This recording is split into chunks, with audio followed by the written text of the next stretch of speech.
There is a certain cycle that leaves many empaths feeling both drawn in and worn out at the same time.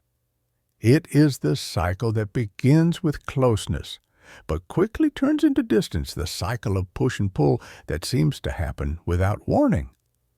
If you have ever felt like you are reaching for someone who always seems to be stepping back, you know this experience all too well.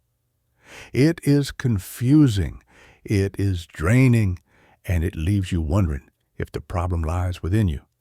The truth is, when avoidants cross paths with empaths, it creates a pattern that feels almost magnetic. And in that push and pull, empaths often end up questioning their worth, their role, and even their sense of stability.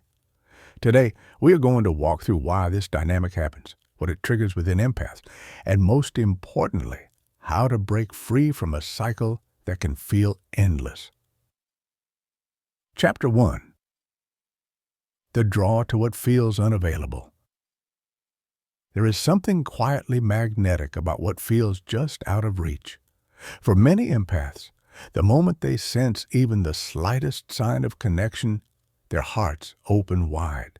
They notice details that others might overlook, a certain softness in someone's words, a fleeting moment of eye contact, a tone that carries warmth, or even just the absence of judgment in a small exchange.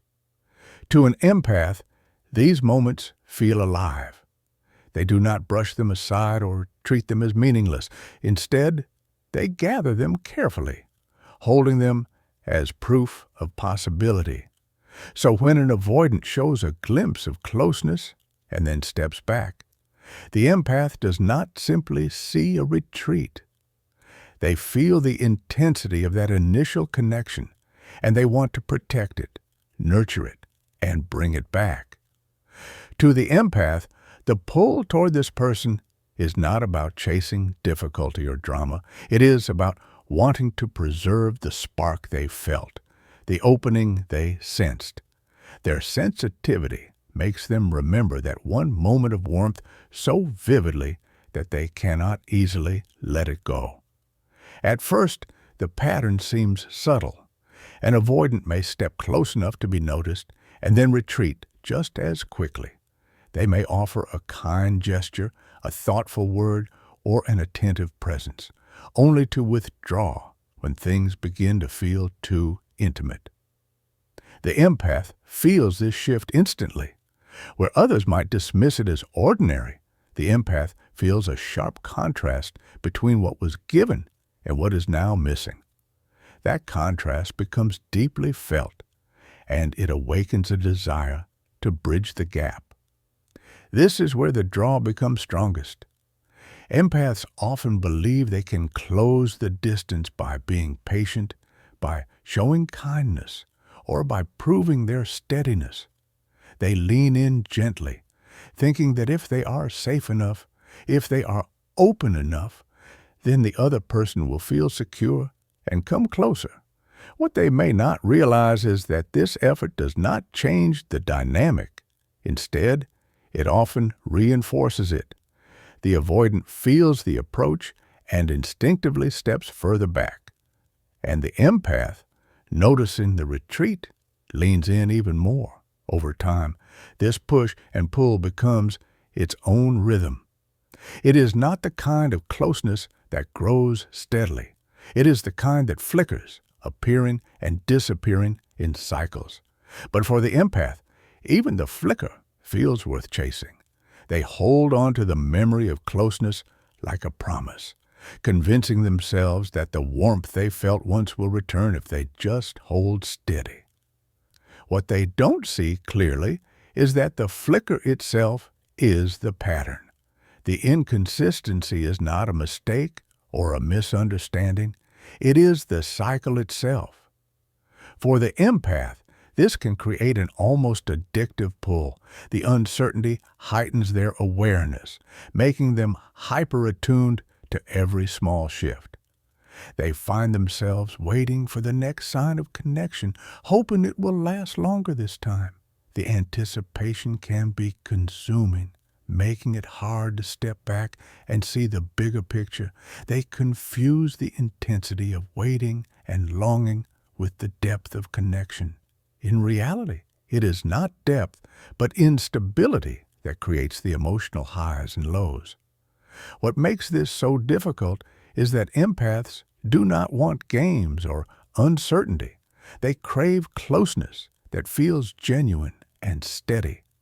Yet their sensitivity to subtle shifts makes them vulnerable to cycles that thrive on inconsistency.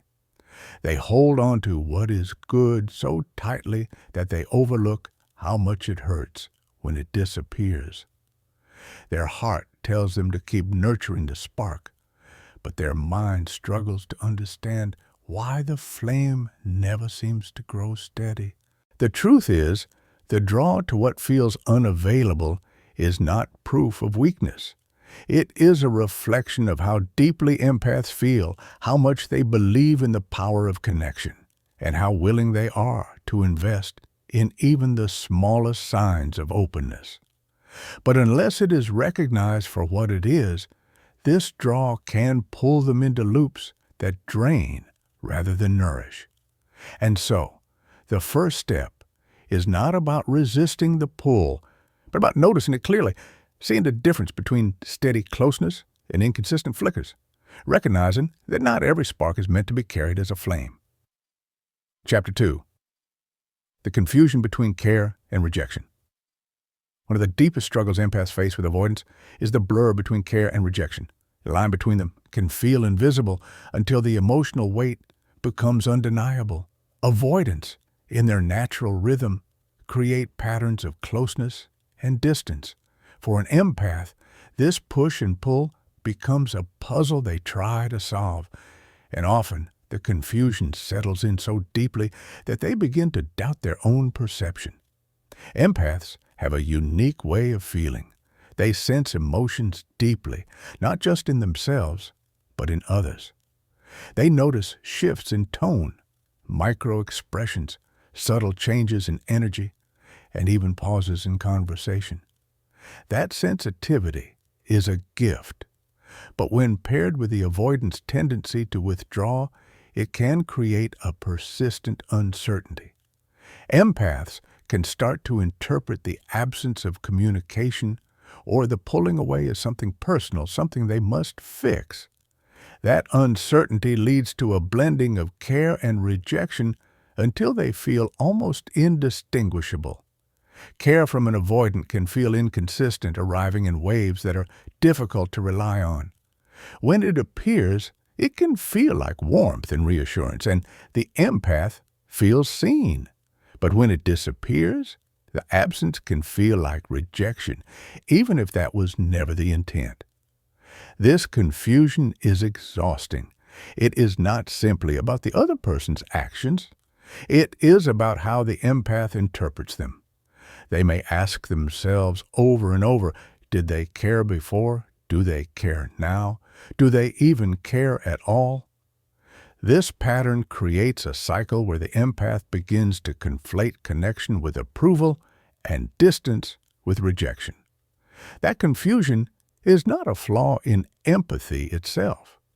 It is a consequence of a dynamic where signals of care and withdrawal are mixed. Avoidants may pull away to preserve their own sense of safety or autonomy, not because they wish to reject, but for empaths who measure connection through emotional presence, the withdrawal feels like a withdrawal of care. Over time, this can erode an empath's sense of clarity. They may begin to second-guess their own emotional reality. A moment of care can be questioned. Was this genuine? Was it enough? Was it just a pause before distance returned? This uncertainty is deeply destabilizing. It keeps empaths tethered to the dynamic, continually seeking reassurance, validation, and proof of worth. Part of the confusion also comes from the empath's deep desire to care in return. They respond to care with care, and they respond to absence with effort to reconnect. This creates a pattern where their own boundaries blur. They give and give, believing that care should be met with care, while their own emotional needs remain uncertain. Over time, this imbalance becomes draining. Care becomes entangled with the fear of rejection, and empathy becomes a doorway into self-doubt. Breaking this cycle requires awareness and a willingness to name what is happening. Empaths must learn to recognize when they are responding to care and when they are reacting to the absence that follows it. They must see clearly that care and rejection can feel intertwined, but they are not the same thing. Care is an intentional offering, an openness. Rejection is the withdrawal of acceptance. The avoidance pattern often blends these two experiences in ways that are confusing, but with clarity, the empath can begin to untangle them. Chapter 3.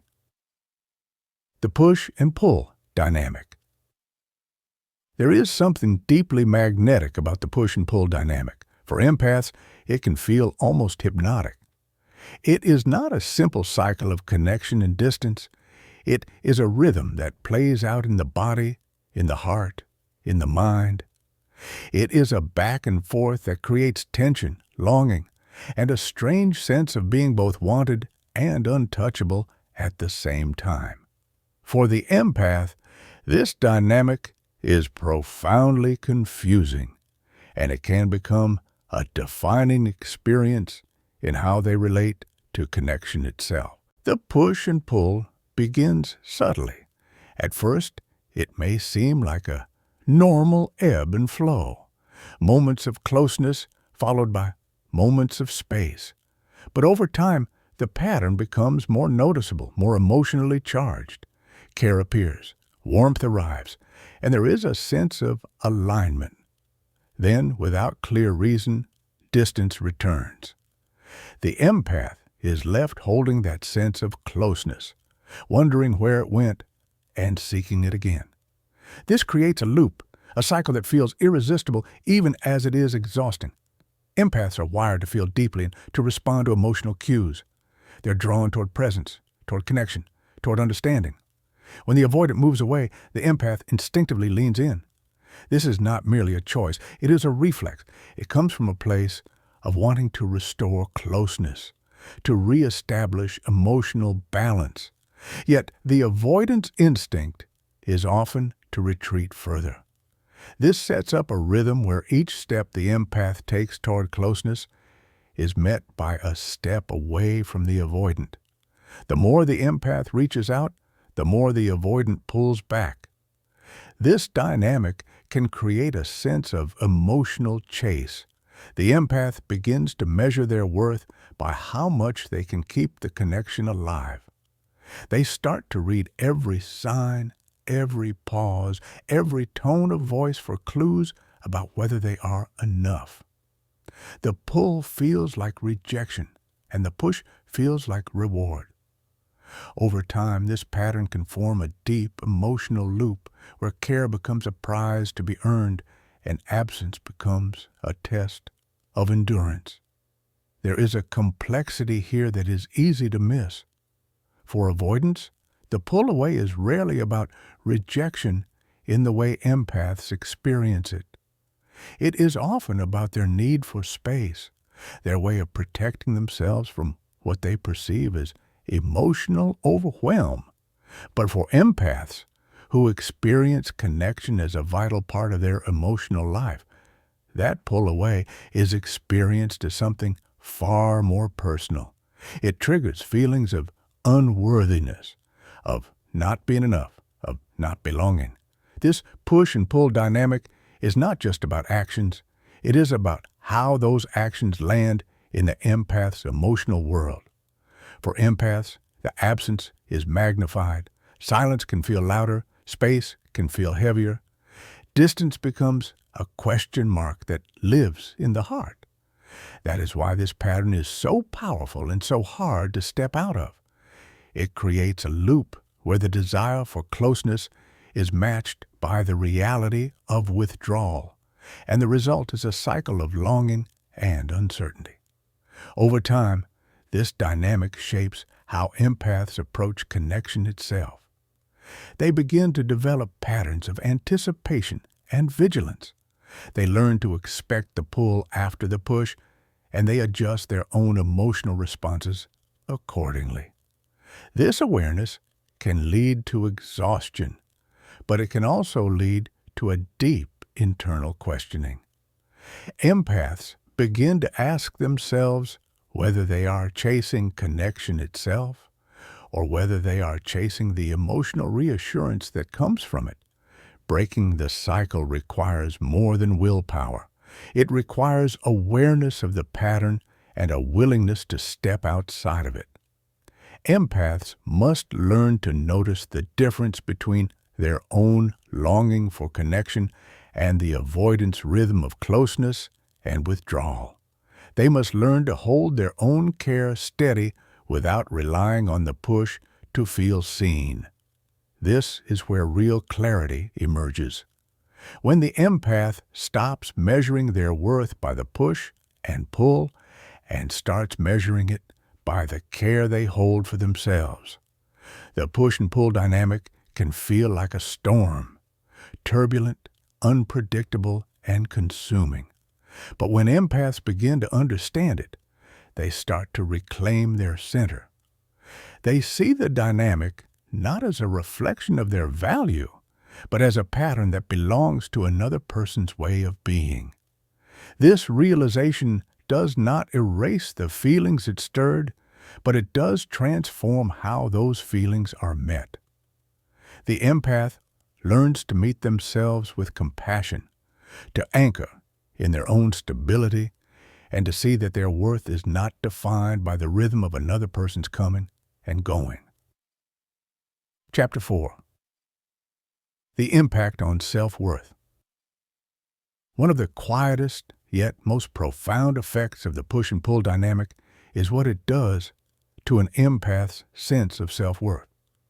It does not announce itself loudly. There is no moment where it says, "Here, I am reshaping how you value yourself."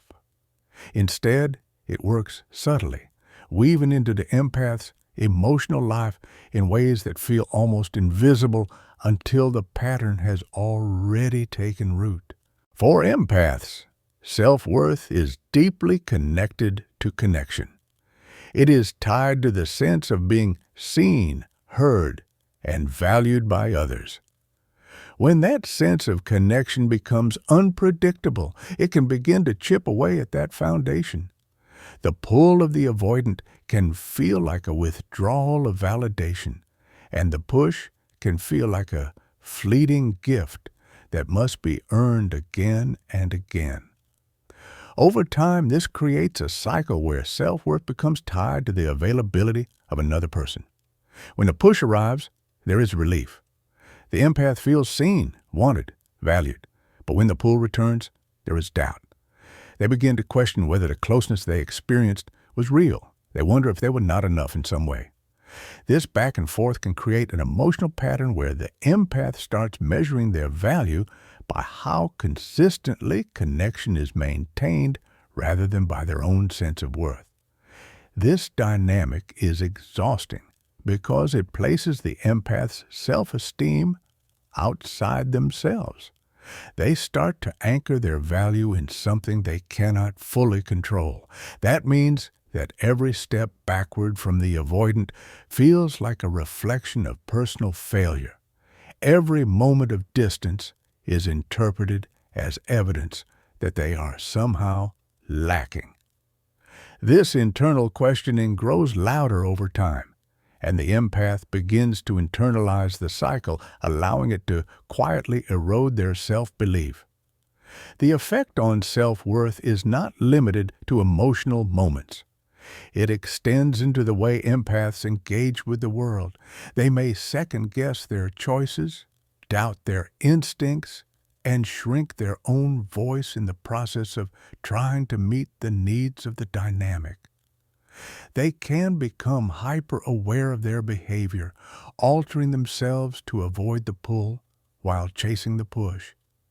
This creates a version of self that is shaped more by reaction than by genuine presence.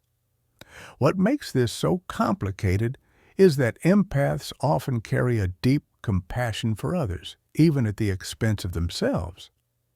They may overlook the toll this dynamic takes on their own sense of value because they are focused on preserving the connection. But in doing so, they risk losing sight of their own worth entirely. The push and pull can subtly teach them to value themselves only when they are being chosen, noticed, or needed, rather than recognizing that worth exists independent of any external pattern.